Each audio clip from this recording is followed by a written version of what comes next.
Claro, y ahora Oye, ¿qué pesa, ¿eh? ¿Qué pesa el claro saco, que sí. Ahora tengo yo una pregunta, Manu. ¿Tú crees que un hombre como Antonio que dice aquí lo que nos gusta es ir a Bellota? Y a Bellota. Y a Bellota, y apañar Bellota. ¿Tú crees que ese hombre, Antonio, tiene extremeñería? Hombre, yo creo que sí, que tiene. Yo creo que ahí, sí, ¿no? Ahí. Sí. ¿Qué significa entonces esto de extremeñería? Vamos a ver, A vamos a ver. ver. Este es el nombre que ha elegido un colectivo, un grupo de jóvenes extremeños, claro, para ponérselo a un colectivo que va a convertirse en asociación. Nacieron en plena pandemia, hace menos de un año, y están ahí, pues, dándose a conocer. Y esta tarde mismo están en Madrid con extremeños que están fuera, justo a esta hora, extremeños que están en el exterior, fíjate, están reunidos ahí en el hogar extremeño. Vamos a ver, ¿habéis visto las bellotas de Antonio? Sí, tenía muchos sacos, sí. ¿Quién es Víctor? A ver. Yo soy Víctor, eres Alberto. Alberto H, creo. Muy buenas tardes a los dos. Oye, vamos a ver, estábamos diciendo que esto que decía Antonio de Figuera de Vargas, de ir a Bellota, apañar Bellota, ¿eso es tener extremeñería, por ejemplo?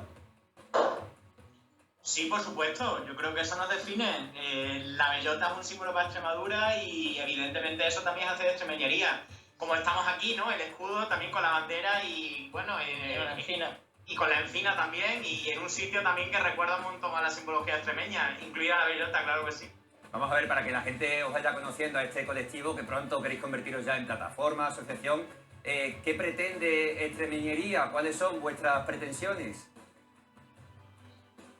Bueno, pues lo que decíamos aquí hace un momento es que queremos aunar el tejido asociativo extremeño y tener influencia tanto social como político para cambiar un poco el rumbo de Extremadura. Extremadura es una región que tiene muchísimas virtudes, pero desafortunadamente tiene también problemas bastante enraizados y que debemos cambiar un poco la situación.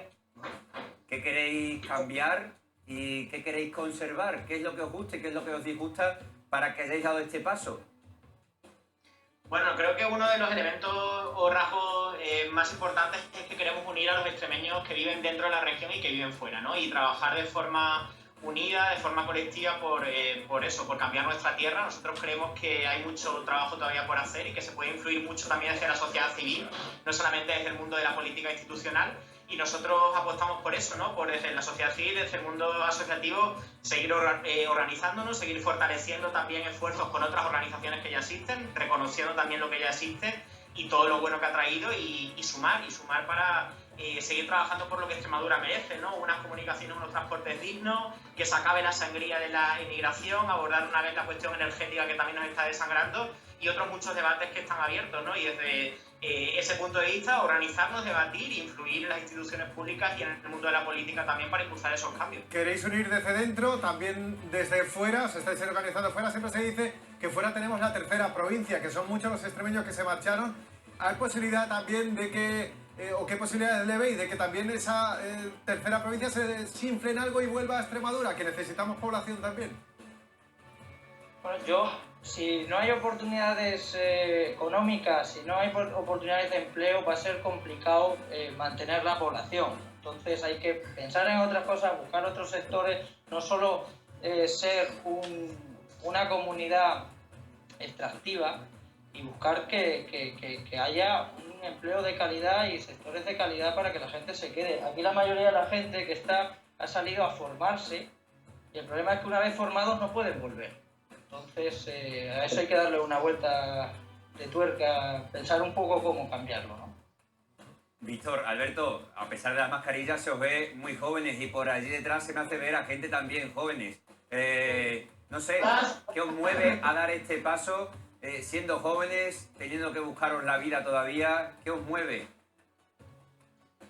Bueno, yo creo que sobre todo nos mueve el no perder las raíces, no perder nuestra identidad. No estamos fuera de Extremadura, pero nosotros mantenemos el vínculo con nuestra región, con nuestra tierra y queremos aportar desde fuera a que nuestra tierra cambie y a que nuestra tierra mejore, ¿no? Creo que hay mucho todavía que reivindicar, tenemos una autoestima todavía chiquitita como comunidad que nosotros queremos también fortalecer y tú nos preguntabas antes, Juan Pedro, que qué queremos conservar. Pues queremos conservar creo que también lo que somos, ¿no? En Extremadura hay una riqueza y hay una diversidad cultural, gastronómica, artística, lingüística, desde muchos puntos de vista que nosotros también queremos poner en valor y fortalecer esa autoestima como pueblo y como comunidad que creo que todavía es chiquitita, ¿no? Pues chicos, muchísimas gracias. Bienvenida sea esa extremeñería para que Extremadura sea más Extremadura si cabe. Muchísimas gracias y mucha suerte con este trabajo y este empeño que tenéis por delante, chicos. Mucha suerte. Un abrazo. Adiós. Bueno, pues decían recuperar la autoestima de Extremadura y fíjense lo que tenemos en Extremadura, un carnaval único. El de Badajoz, por ejemplo,